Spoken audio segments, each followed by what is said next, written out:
Tidak ada yang bisa membujuknya untuk berubah pikiran. Secara spesifik, buat apa yang dikatakan tentang rencananya? Pergi menembak Nate. Ketiga kehidupannya bertabrakan di kota kecil Oregon. Seorang pacar cemburu, Kamu kira aku membunuh atau terlibat dalam kematiannya? pacarnya yang mudah meledak-ledak, Dia mengirimmu pesan beberapa jam sebelum Nathan dibunuh, bahwa dia butuh kamu membawakan mainannya. Apa maksudnya? Pistolnya. dan rekan kerja yang terjebak di tengah. Menurutmu dia mau mendekati Dominika? Aku tidak bisa memberitahumu. Apa yang bermula di toko roti berubah menjadi kecurigaan, pengkhianatan, dan kekerasan. Video itu pada dasarnya menunjukkan pengemudi mobil membunuh Nathan.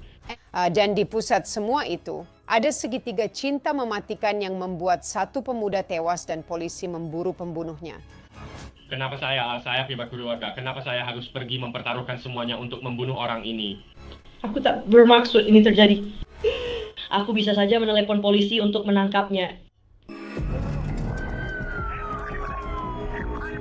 Hukumannya adalah mati.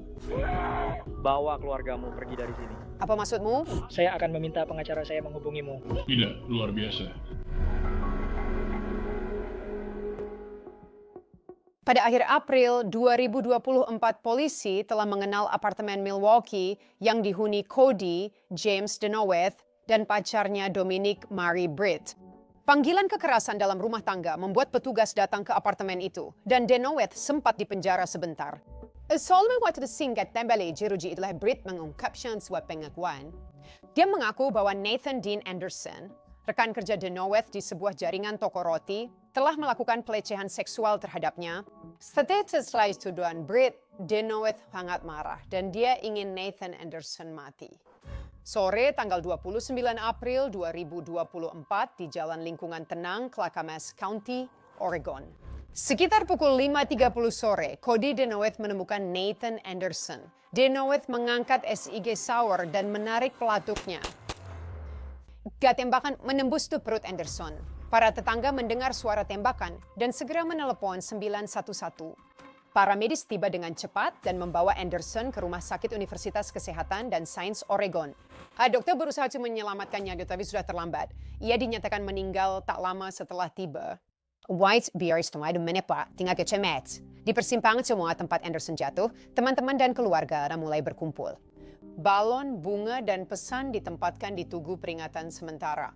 Ya, bagi mereka yang mencintainya, kehilangan itu terasa seketika dan sangat menghancurkan. Dan saat mereka berduka, si pembunuh menghilang ke dalam kegelapan malam.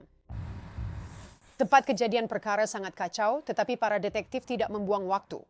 Para saksi memberitahu petugas bahwa mereka mengenali penembaknya, Cody Denoweth.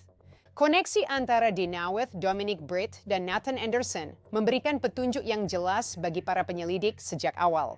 Vicini nisreda cerita di kawarsas. Berekaim damo menaris diti dari penyedia layanan seluler Denoweth, log panggilan, pesan teks, dan penanda waktu. Data dari ponsel tersebut sangat memberatkan. Teknologi menunjukkan bahwa Denoweth telah mengirim pesan kepada anggota keluarganya sebelum penembakan, meminta bantuan mereka untuk membunuh Anderson. Semua menolak. Tetapi satu hal yang jelas ini sudah direncanakan sebelumnya. Hasil forensik seluruh and selongsong di tempat kejadian Firecrack setelah keluar. Hasilnya sesuai dengan SIG Sauer P365. Rekaman video pengawasan dari berbagai sudut di sekitar lokasi memastikan mobil sedan perak milik Denoweth terlihat di dekat lokasi saat tembakan terdengar dan mobil itu tidak memiliki plat nomor. Dengan saksi, balistik, catatan digital, dan partisipasi Dominic Britt, para detektif sekarang memiliki semua yang mereka butuhkan, kecuali orang yang mereka cari. 1 minggu setelah pembunuhan itu, perburuan akhirnya berakhir. Para detektif menemukan Cody James Denoweth dan menangkapnya. Ya, pertama detektif udah punya tersangka dan ingin mendengar ceritanya.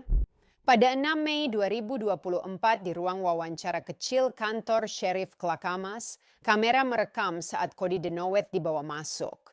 Yang pertama-tama, apakah saya sedang ditahan? Iya, Pak. Untuk apa? Para detektif mengingatkan, ruangan ini dipasang kamera dan alat perekam suara. Perekam audio-video di ruangan ini Alex juga detektif. Mayor membacakan hak-haknya, lalu mulai mengajukan pertanyaan. Jadi kami sedang menyelidiki kematian seorang pria bernama Nathan Anderson. Ya, aku sudah dengar tentang itu. Bagaimana kamu bisa tahu tentang itu? Media sosial, Media sosial. saya sudah melihat di berita. Apa kamu tahu, Nathan? Ya, dia sudah bekerja. Dulu dia pernah bekerja untukmu. Ya. Di tempat Dave? Ya, di tempat Dave. Kapan itu? Mungkin setahun yang lalu, Oke. kami sudah beberapa kali nongkrong, sekitar 2 atau 3 kali. Aku juga membantunya pindah dari rumah ibunya ke apartemen. Itu pertama kali aku dengar kabar darinya setelah 6 bulan. Kapan itu? Mungkin beberapa bulan yang lalu. Oke. Ya, Kapan terakhir kali kamu bicara dengannya? bicara dengannya. Iya. Setelah keluar penjara, aku bicara dengannya. Tapi suaranya menjadi sersati mengingat siapa yang terjadi saat dia di penjara. Kurasa dia datang ke apartemenku saat aku di penjara dan akhirnya membuat pacarku mabuk dan segala macam hal. Ya, aku nggak tahu seluruh ceritanya. Dia tidak mau memberitahuku. Menurut Denoweth Anderson, dia sudah mulai membuat website. Menurutmu dia sedang mendekati Dominic? Aku tidak bisa memberitahumu, dia juga tidak mau memberitahuku. Aku sudah mencoba mendapatkan cerita lengkap darinya selama beberapa hari, tapi dia terus saja emosi dan berdebat. Kau tahu, pemakian dan sebagainya ada di Facebook. Jika kau sudah cek Facebooknya, pasti kau lihat saat menyelidiki. Aku yakin itu juga alasan aku di sini, karena semua ancaman darinya. Aku sendiri belum melihatnya langsung. Ancaman apa yang dia buat padamu? Cuma dia bilang akan mengakhiri hidupku dan segala macam, tapi dia tidak, aku bahkan tidak kenal dia dan dari mana asalnya. Katanya dia dari kartel, dari geng duri dan segala macam seperti itu. Dan dia akan menghabisiku dan bla bla bla, omongan orang yang lagi mabuk narkoba. Oke, dia pakai apa? Ya, dia tidak. Dia tidak melakukan itu? Dia tidak bisa, aku tidak tahu apa yang dia lakukan. Aku tidak bisa memberitahumu secara pribadi. Bagaimana perasaanmu? Kamu merasa terancam? Tidak, sama sekali tidak. Oke. Kamu sudah tahu, di mataku dia seperti adik laki-lakiku. Yosaku, aku tidak mengenalnya langsung, tapi dia lebih muda dariku. Kami pernah mengalami hal yang sama. Dia sempat menjalani hidupnya dengan baik untuk beberapa saat, kamu tahu. Dan kalau dia butuh bantuan, yang perlu dia lakukan hanyalah menelepon. Ya. Dan aku selalu siap membantu dia kapanpun diperlukan. Jadi ini maksudku, ini agak aneh kalau dia malah datang ke apartemenmu, mengingat kenyataannya bukan berarti kamu nggak pernah mencoba membantunya. Ya, aku sebenarnya nggak masalah. Aku nggak pikir dia mau mendekati dia, tapi dia nggak ingat apa yang terjadi karena pingsan, dibius. Jadi aku coba minta ceritanya dari dia, dan yang aku minta cuma, hey, tolong screenshot pesan-pesan yang kalian kirimkan. Dengan begitu aku bisa memahami situasinya. Iya. Dan langsung saja dia mulai ngoceh panjang lebar. Seperti, bro, cuma butuh beberapa tangkapan layar sederhana. Apa masalahnya? Menurutmu, apa yang terjadi pada mereka? Bahwa dia dimanfaatkan, ya aku juga sudah memberitahu dia dan menulisnya di Facebook. Yes, kamu bisa lihat sendiri kalau cek. Apakah dia menyangkalnya? Dia tidak menyangkalnya, tapi juga tidak mengonfirmasinya. Kamu tahu, aku merasa dia sedang mencoba melindungi sesuatu. Jadi intinya, hubungi aku saja kalau kamu sudah tenang, bro. Speech from heart. Berlalu dan aku bilang, hey, kita baik-baik saja kan? Maksudku kita berdua baik-baik saja. Aku tahu kita berdua gampang emosi, kita baik-baik saja kan?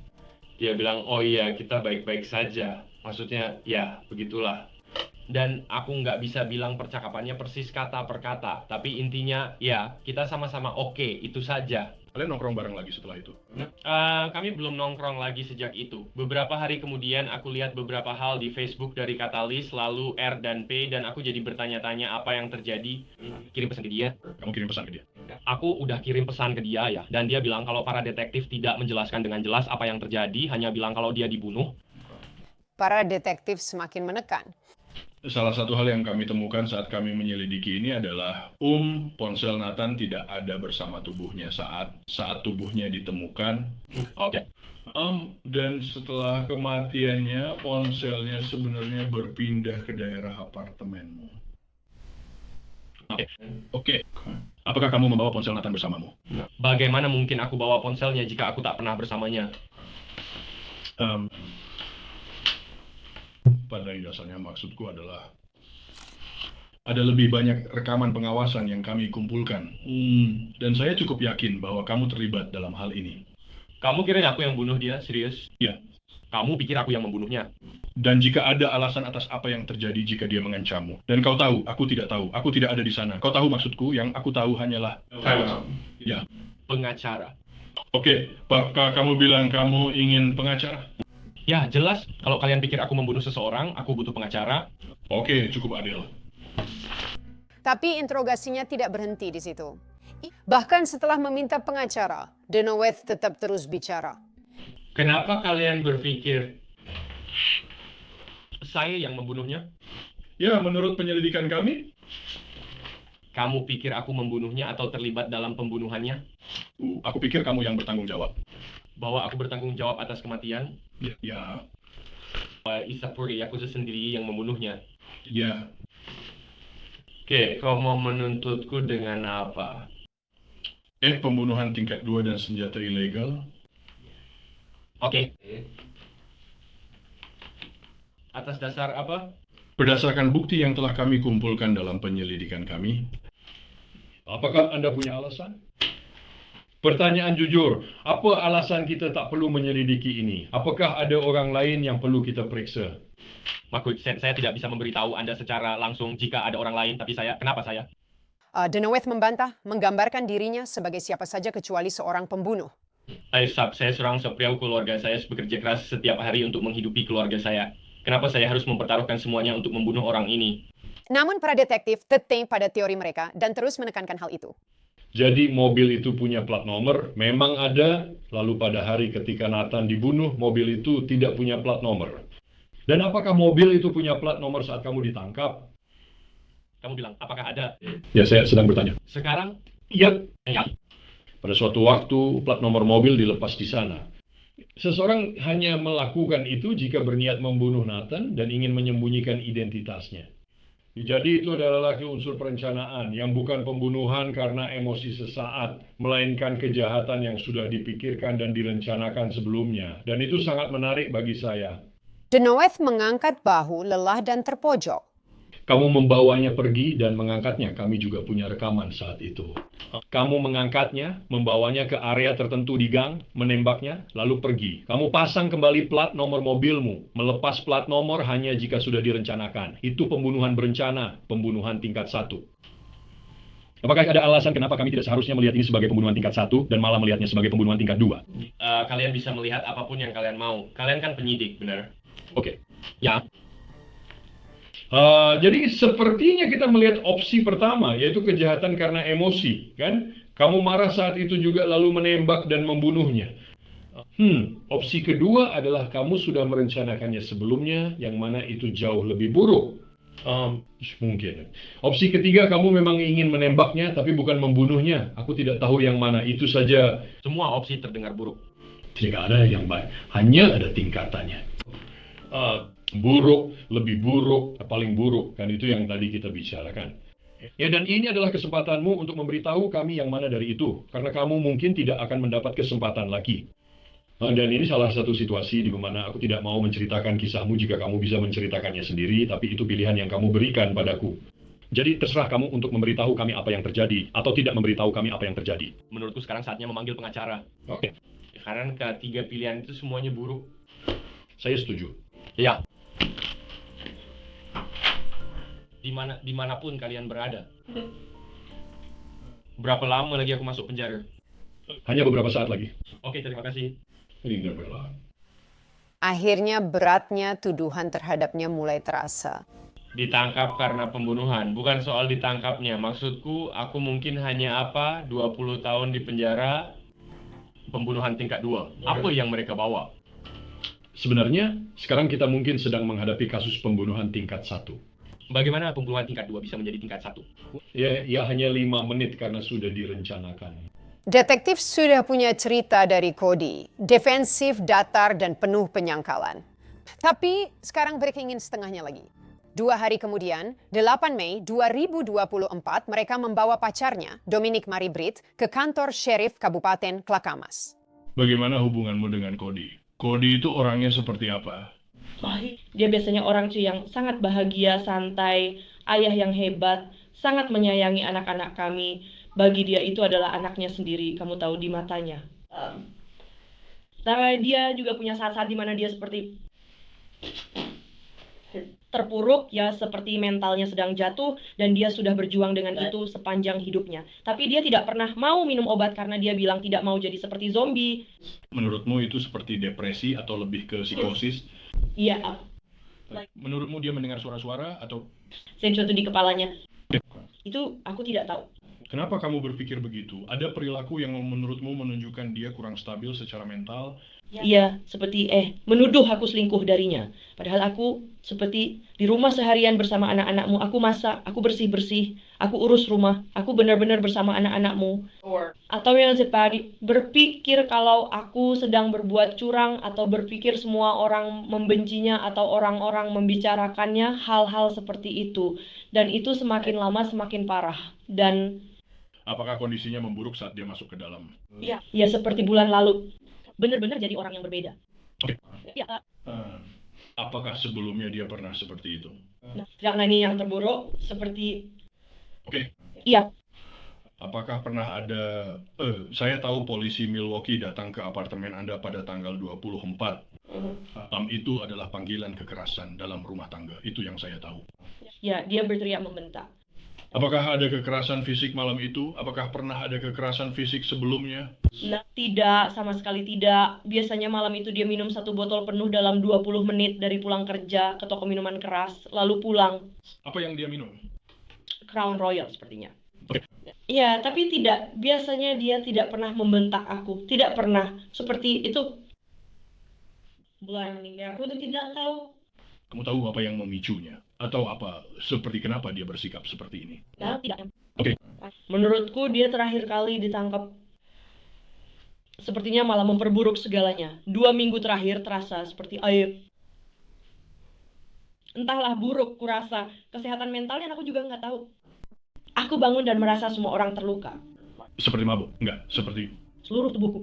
Apakah itu rasa sakit karena mabuk atau rasa sakit yang berbeda?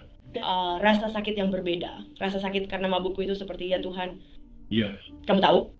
Apakah kamu merasa ada perubahan pada area intim kamu?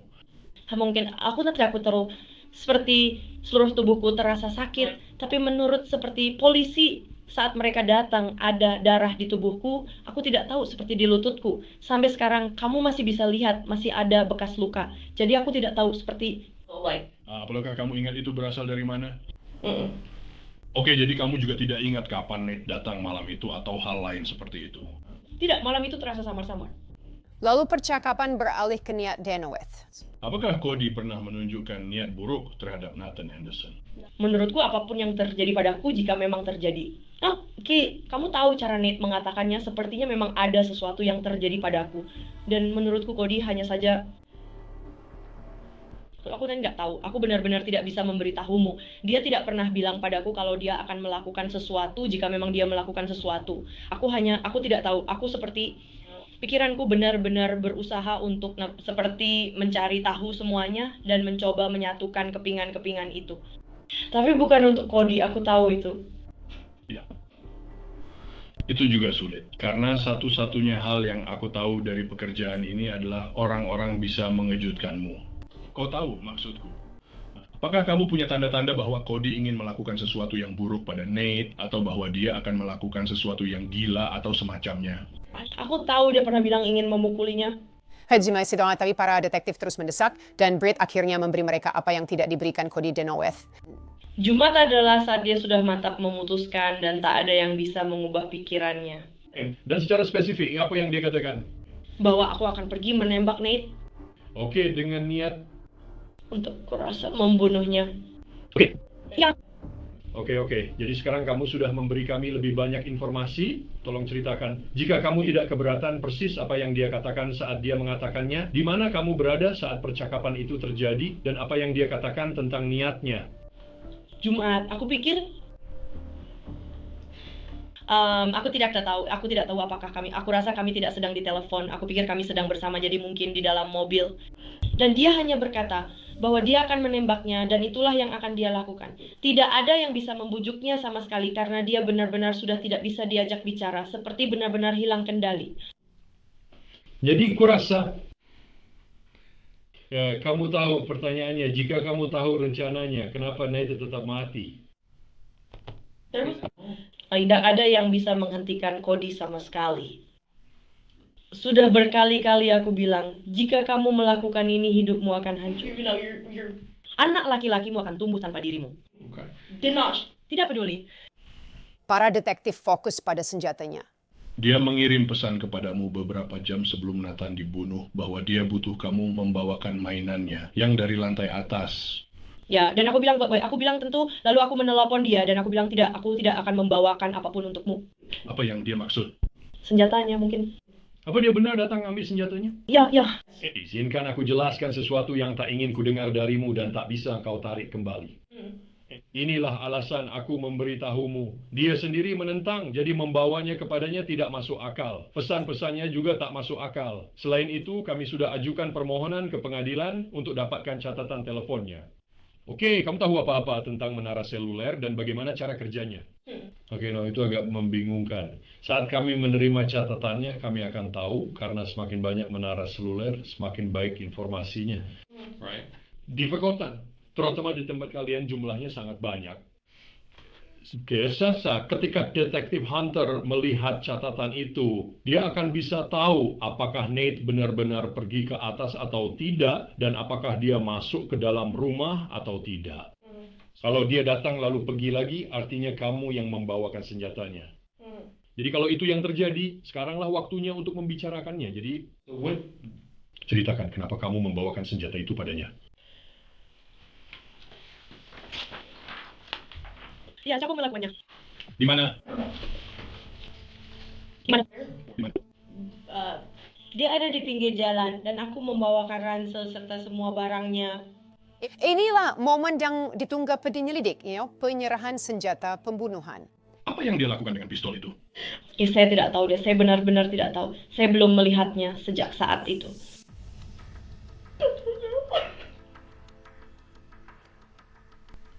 Apa yang kamu lakukan dengan barang Nathan? Itu ada di rumah ibuku dan dia membuangnya. Aku, ibuku, dan dia. Karena ibuku punya kantong sampah. Kami berjalan ke tempat sampah ibuku dan dia membuang kantong itu. Itu yang ada di surat perintah, yang dia cari, yang kalian cari. Jadi aku nggak tahu apakah mungkin pistolnya ada di dalam ransel itu atau gimana. Aku nggak tahu, aku cuma tahu dia membuangnya. Saat dia bilang menembak Nathan, apa yang dia ucapkan persisnya? Katanya dia berhasil. Nathan keluar dari mobil, ditembak, lalu dia pergi. Tapi kata Brit, waktu Denoeth kembali, dia bertingkah seolah tidak terjadi apa-apa. Bagaimana percakapan setelah itu? Maksudku dia benar-benar normal, seolah-olah dia tidak pergi dan menembak seseorang. Seperti kami pergi ke McDonald's, membeli makanan untuk anak-anak, lalu kembali ke rumah ibuku, menonton film Smurfs, tidur, dan bersiap-siap untuk sekolah. Seperti yang biasa kami lakukan di hari-hari normal. Kebenarannya selama ini ia coba hindari akhirnya terungkap juga. Aku tidak tahu saat dia masuk ke rumah dia mengambil senjata itu. Itulah yang akan dia lakukan, aku tahu. Kapan pertama kali dia bilang, aku akan menembak dan membunuh Nate? Jumat itu, dia sudah yakin dengan keputusannya. Dia tak akan mundur. So, aku hanya bilang, oke, kalau harus terjadi, ya terjadi. Tapi kamu akan tertangkap. Nah, itu yang kukatakan padanya. Tidak ada cara untuk lolos dari itu. Jadi di istilah saat itu, kalau itu akan terjadi, kalau memang harus terjadi, maka itu akan terjadi. Itu adalah penerimaanmu terhadapnya. Itu adalah penerimaan secara verbal bahwa ya Nate harus mati. Apakah ada cara lain untuk melihat itu? Seberapa besar menurutmu tanggung jawabmu atas terbunuhnya Nate? Siapapun yang terjadi padaku seolah-olah tidak pernah terjadi.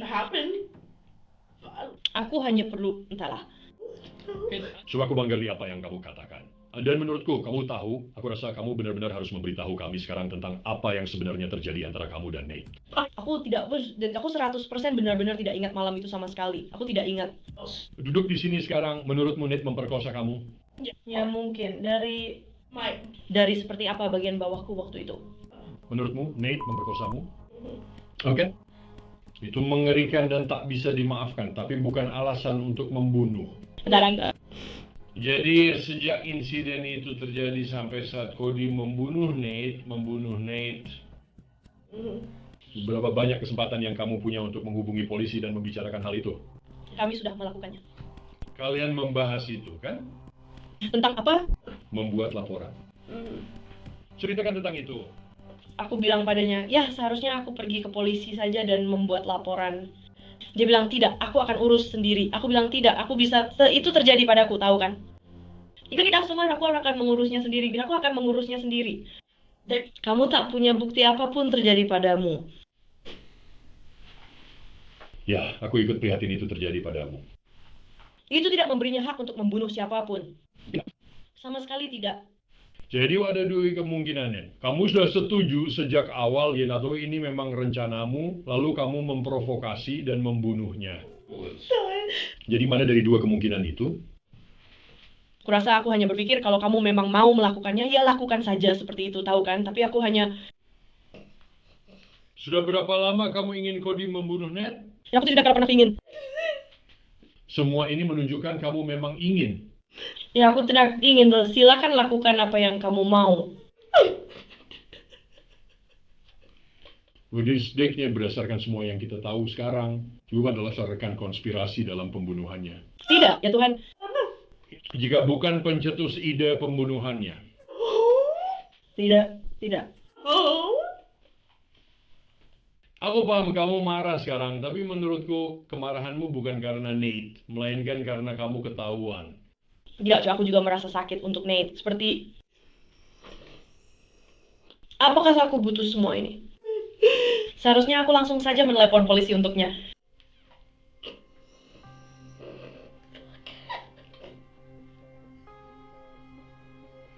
Jadi kau bisa saja menelepon pada hari Jumat, kamu juga bisa menelepon pada hari Sabtu. Aku tahu, setiap hari. Kamu bisa menelepon hampir seharian Senin. Sepanjang hari Minggu, hampir seluruh hari Senin. Oke, jadi ide bahwa kamu hanya mengikuti arus, maaf, tapi itu tidak sesuai dengan informasi yang kami punya. Dominic Britt dibawa ke dalam tahanan. Baik dia maupun Cody Denoweth didakwa pembunuhan dan penggunaan senjata ilegal. Dengan penyelidikan yang kini telah selesai, fokus beralih dari jalanan ke ruang sidang. Desember 2024, Dominic Britt, 27, mengaku bersalah atas pembunuhan tingkat 1 dan penggunaan senjata ilegal. Dia dijatuhi hukuman 150 bulan penjara. Pada April 2025, Cody Denoweth mengaku bersalah atas pembunuhan dan penyerangan tingkat 1 dengan senjata api, dijatuhi hukuman gabungan 27,5 tahun bagi keluarga Nathan Anderson. Putusan ini membawa sedikit penutupan. Namun tidak ada hukuman, tidak ada keputusan yang bisa mengembalikan kehidupan yang telah direnggut terlalu cepat. Not Law and Crime, it's James Kristen Thorne.